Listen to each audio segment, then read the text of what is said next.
I'm going to make Sarah the presenter, but I'm also going to tell you a little bit about Sarah.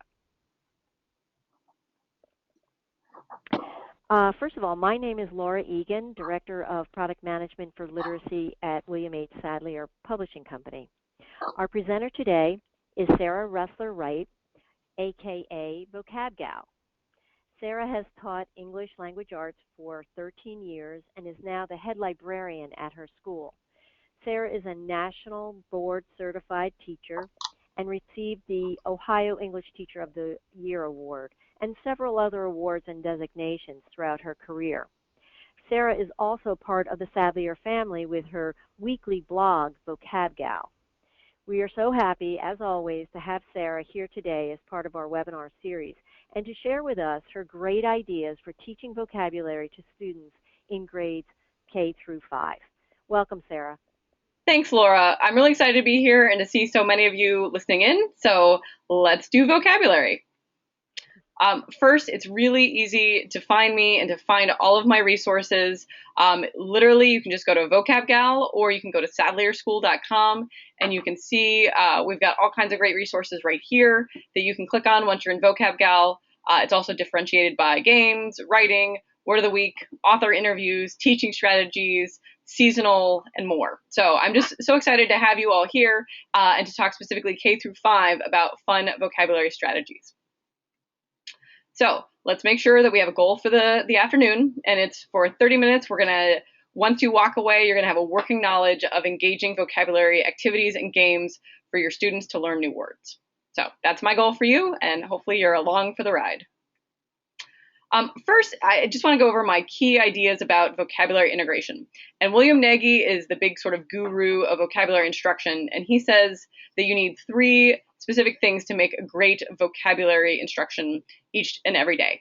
So first is integration, and especially you K through 5 teachers, you're integrating everything that you do across your curriculum all throughout the day. So incorporating these vocabulary words, integrating them into each aspect of the day, whether it's the math station or the reading rotation, whatever it may be, you can integrate your vocabulary as you give students instructions and you talk with them in small groups, and whatever it is, you're integrating it into different aspects of the day.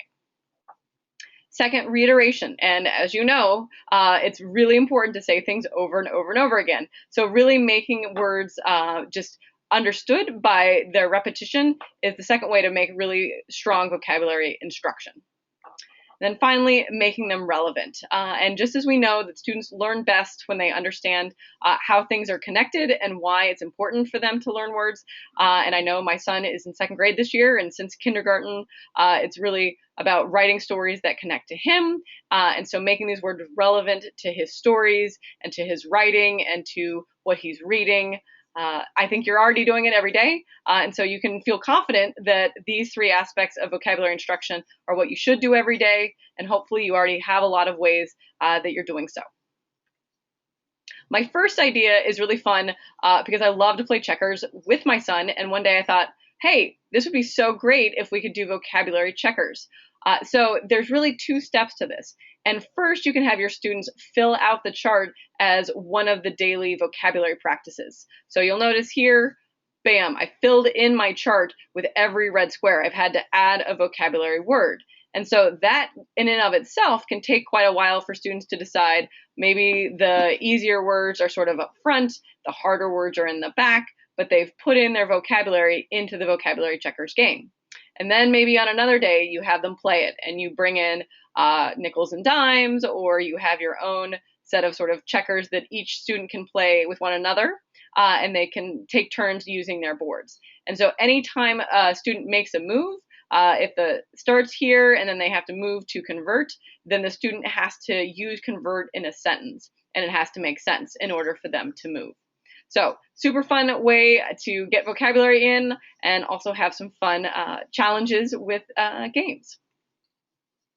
Another great game that I love to play is bingo, but I never had a good sheet for bingo.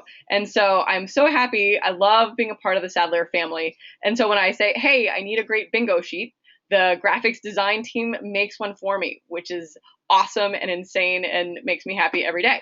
So you'll notice here that you write your vocabulary word in an accurate sentence to earn your free points. So everyone else, you just fill in the word and you wait for the teacher or the caller to call out the definition. And if the definition matches the word, then they fill it in.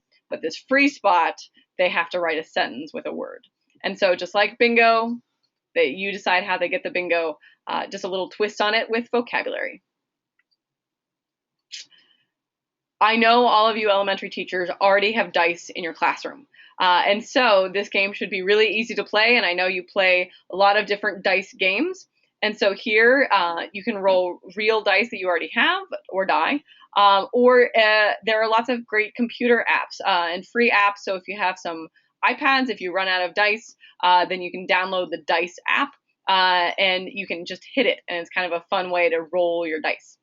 And so then based on the number rolled, the students complete the task. And so you can see here, the first way I like to play is to give everyone in the group. You've obviously divided your students into groups, handed out the instructions, and then you can have a list of vocabulary in each group, or you can have it up on your board, and you decide what words the students are going to use. So the first way you play is say, okay, everyone has to use the word fatigue for the first round. And so then the students go around and the first student rolls their die or dice, depending, and they roll a 1. So they're going to use the word in an example sentence. So they use the word fatigue in that example sentence. The next student rolls and then he or she gets number 6. And so they have to ask a question using the word fatigue. And you have to go around the group and every student, even if it's the same number, has to perform that activity with the word fatigue. Now, once the students are ready for a little challenge, they can move on and you can give them a list of words and say, okay, the first student, your word is bluff. No matter what you roll, you're gonna have to use bluff. Second student, your word is cautious. Third student, your word is consist. Fourth student, scuffle. Fifth student, barrier. So the first round you play, those words are assigned to those students. Then they mix it up, and the next round they shift who's got what word. And so again, you can see that we've got now 2 die here, and they roll, and again, they're doing the activity with the word that they're assigned. And so I love playing dice games. I think they're fun. The students tend to really like them a lot, and then you'll notice I have given lots of different activities for them to do. You can also have the students make up their own activities to do with specific vocabulary words. Now, my third one is my by far favorite. And you can see right now, it just looks like Candyland. And the first time I saw this, I was expecting just a regular old game board. And so I was so excited when I saw this beautiful vocabulary land that the graphics team had designed for me and my idea. And that's what I love. I feel like this is a lot like Teachers Pay Teachers, where you get really cool handouts, but it's all free. It's all on my website, and you'll never have to pay for anything, and you can use it as much as you want. And so what I've done actually is I have went to my board office, which is one of the only places you can get color copies. I made 10 copies, and then I took it back to my library, and we laminated them, and so that now we can play every time. And so obviously you know that once you laminate something, you can write on it. And so the first day, students fill out their sheets. And so that takes quite a while, usually 10, 15 minutes. That may be all you have time for, and that's fine. You can put them aside for the next day. The next day comes, you get them back out, and then you have students roll, and they have to go along 1, 2, I rolled a 3. And so now it says, tell an embarrassing story using the words blunt and deceive. So great activity to play. The kids love doing this, and you get all the vocabulary integration that you want. You're getting them reiterating these words over and over again, and really making it relevant to their outside lives and the fun they like to have. All right, now I have lots of games on the website, but I also have activities. So this is sort of my favorite activity that I came up with because we had rented a Buick Enclave, and that was one of our vocabulary words. And I was so excited, I thought, oh, we should all make cars and make vocabulary words, the car names. And so then you can sort of create this advertisement around the words you've used and really kind of soup it up. So first you have to decide, all right, what vocabulary word do you want to use? And so here you can see the Toyota Assault. So we know a word is assault is a really aggressive word. And so then we have the synonym making you the invader of the road. And so then you go through and the student has to not only create this car and write a car name that sort of matches what they want, but then they have to write a description. And so this is sort of your advertisement. Sometimes I like to have them read it out loud in their best advertiser voiceover. So here, the road has many hazards, chaotic road work, careless drivers, bizarre weather conditions make a difficult drive. And notice every word in italics are other vocabulary words that they are integrating into their advertisement. What better way to attack the road? And so here they've underlined the synonyms they're using for assault. So we know assault, it means to invade. So thus the invader underlined at the top here to attack. And then later on, invade again. And you can see I've added lots of other vocabulary words really to soup up my car. And I find a lot of students really like to soup up their car. And what's great about this activity is that, again, the graphics team made this beautiful handout so you can cut out and each kid can pick their own car and really draw all over it and make it theirs. Or I have a lot of great artists who draw their own. So I have so much fun with this activity because it's something they love. They love to think about cars. And then they make it relevant to vocabulary and they're reiterating lots of words and really integrating it into something else. Now, it is October, so we're going to work on one. We have one with pumpkins if you click on seasonal, but I just love this vocabulary one, Valentine's vocabulary, the best, especially because it can kind of get you thinking of all the different ones that you can, every season there's something. And so we have a pumpkin one for the fall, and then there's a Valentine one in the spring, and they have to write a little poem to vocabulary. So here, sincere, you are always kind, you never lie or cheat, you end your letter so nicely, and always seem so sweet. So fun little seasonal activities. So you're incorporating the seasons, you're talking about weather, and then you're writing, and these can be very simple. They don't have to be complex, but just using the word in a little phrase or a little sentence, maybe about the seasons, maybe it's a Valentine, maybe it's your perfect pumpkin, really having some fun with your words. And then obviously you are great at decorating. I see the best bulletin boards at my son's school. So this is my very homemade radiator that we covered up with Valentines. So there you go.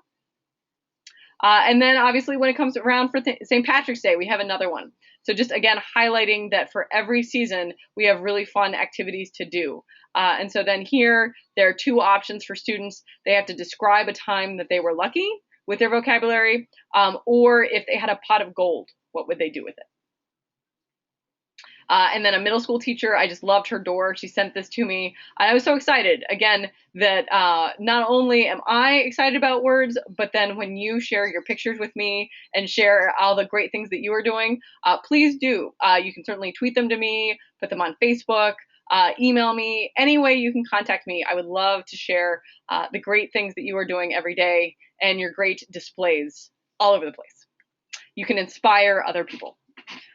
So then really, so many people have come up to me and said, Miss Ressler or Sarah, really the problem is I want to play games, I want to do these activities, but then I worry that the students aren't learning. And so there's a lot of great research out there. This is the one specifically, that active engagement is important because they both learn meanings, but then they learn strategies to become independent word learners, which we know are big core standards and are really just important, that the more that they're actively engaged in learning the words, the more that they'll really sink in. It's no longer just words on a test, but it's words that they're using in their writing, when they're playing games, hopefully on the playground, when they see their bulletin boards. So really all over the place. Oops, sorry. All right, so I've told you some of my key favorite ideas, but I also sort of wanted to point out to you again that if you go to Sadler School, it's not just me, that there are mathematics, English language arts, and then grammar and writing and phonics. There's all kinds of great blogs and bloggers that are a part of the Sadler family with me. And so if you come right here to the blogs and downloads section, you can get everything. And Sadler has committed to making sure that this is always free and really just doing a service to teachers because they know how hard we work. So if you go to sadlerschool.com, you can find all of this. And then specifically when you click on Vocab Gal, this is what my page looks like. And you can see I have lots of great Pinterest boards too, so you can share your awesome bulletin boards on Pinterest. And I've got great author YouTube videos down here. I have Deborah Hodgkinson and Jarrett Krasaska and all kinds of my favorite children's book authors down here. So really, please reach out and talk to me, ask me questions, share with me your ideas, because we have all kinds of fun stuff on the blog and lots of different ways that you can share and have fun with vocabulary with your students. So Laura, do we have any questions?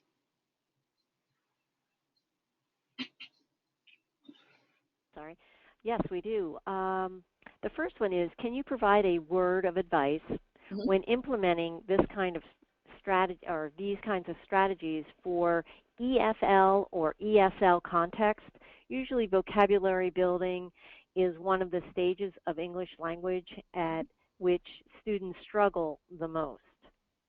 Yes, I completely agree. And I talked to a lot of ESL teachers, and I think the biggest thing is obviously ESL teachers are going to have a different set of vocabulary that they're teaching their students in comparison to just a regular third grade classroom per se. But all of the ideas and strategies that I've shown really work well because it's a lower risk environment when you're playing games and you're doing activities. It seems a little more fun. It's a little more universal to play vocabulary land. Even if they don't quite understand the instructions, they're having to use words, and so they can sort of play with those words and just go along the board and do the best they can, and making it sort of a game format, which is what a lot of my activities are designed to be, is just less risk than doing it in sort of a traditional all right, drill and kill kind of idea. So that's sort of my advice for ESL teachers. Use it, modify it as much as you can to meet your needs, especially take the vocabulary your students are learning and use these same ideas and activities. And you can certainly lessen the requirements. You can do one aspect, but not both. But really, I think everything we've designed is pretty straightforward, and you can make it your own. Does that make sense? Right. Oh, yeah, certainly does. And how much time should be devoted in the implementation of these activities? And I'm going to double that up on what are your thoughts as I know that you have them on vocabulary instruction and time. Yes, well, and I know that each classroom is different, and I sort of span all worlds, and so that in a daily basis, I as a high school teacher would have 50 minutes per day, and I spend about the first 5 to 10, depending on the day, on vocabulary, which is a huge proportion of my everyday English instruction on vocabulary. But because it's such a building block, and we all are teachers who are helping students better their reading and writing. And so I think if you can put out a section of your day or incorporate it so it's one station in your station rotation, I think anywhere from one station of 10 minutes, you can do every other day as needed. But I feel the biggest, I guess, in terms of time is more about consistency. So doing it, saying, okay, we're going to do it every Monday, Wednesday, Friday, or we're going to do it every day for 10 minutes or every other day for 20 minutes. But really, and I know my elementary friends always have great word walls. And I think that's so critical and key because the kids always need to go back to those.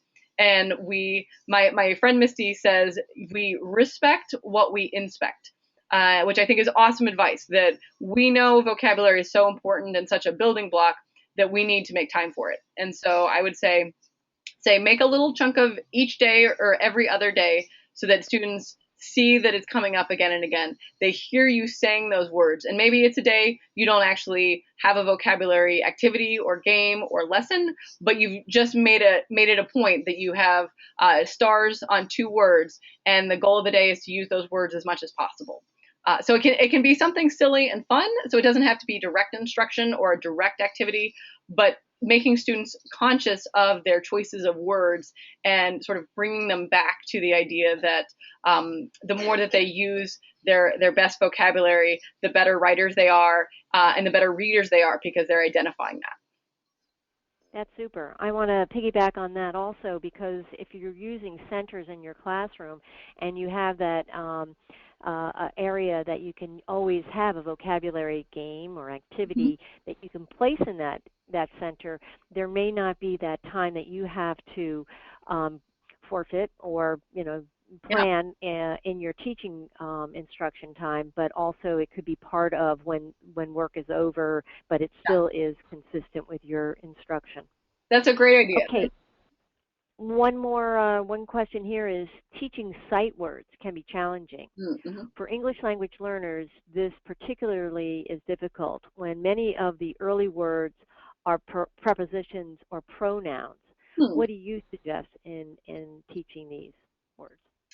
Wow, that's a really good question. That's very true. I feel like it's one of those. I mean, I know we're still working with my son about his sight words, and so I'm thinking that a lot of sort of deciding the nuances of what those words mean. I like to have a drawing of something. I mean, you could do the car one if you want, and have them label with some of the souped up words their car. But then using those prepositions and sort of drawing arrows to the car and saying, they put the flag in the car, and they put the lights on top of the car. And some of those prepositional words that aren't a thing, but sort of locating an object in time and space using another one of the activities, and just sort of having that car, or having the dice. If they have to use four in a sentence, I mean, they have to figure out how to use it in a sentence. So I think the activities still work. And then if there's a physical object with a pumpkin, I know we have turkeys at Thanksgiving. So for those specifically, making sure that a student could draw something around it that would incorporate some of the prepositional words. That's great. One last question here Yeah, is where are you getting your words? Where do you get your words? thank you for asking, Laura. It's a really good question, because the reason that I am part of the Sadler family, I am a humble English teacher who went to Sadler at their booth at NCTE, and I will be there. Plug if anyone's coming. And I said, I love your book so much better than any other vocabulary book I've used. Please, if you ever need me, let me know. And they called, and I started working with them on the side, and I'm still sort of on Sundays and in my spare time blogging and having so much fun. So I really, the Sadler vocabulary book is fantastic. And I know at the elementary level, there are 10 words in every unit, and it starts with a really cool fiction or nonfiction passage with all the words incorporated. And then there's fun little activities, and all the words themselves are in little sentences. So it's much easier to sort of figure out what the word means. It's less intimidating. And I know that if anyone needs help getting a sample copy, you can email me afterwards, and I'll put you in touch with the powers that be. But it's a really great book, and if you need some direct sort of lists of words to pull from, that's where to go. Great, thank you. Thanks for the plug there. Well, I was gonna say, all the activities are designed to work with any vocabulary, so don't say, "Oh, Sarah." But I do. I think the book is great. Great. That's We do not have any more questions, but I know how these things work. I get a couple of emails after the fact, and you may have a question that you think about after we've signed off. So if you do, you can contact Sarah, or you can contact me at legan@sadleyer.com, or Sarah's at vocabgal.com, or sadleyerschool.com. We want to thank you for participating in today's webinar. Sarah will be having another webinar that you'll be invited to, and that's in 2 weeks. That's on the 28th. And that is actually similar ideas, but geared towards more the 6 through 12 age or grade levels. Sarah, as always, you're fabulous, you're energetic, you're just terrific, and you're very generous with sharing your ideas.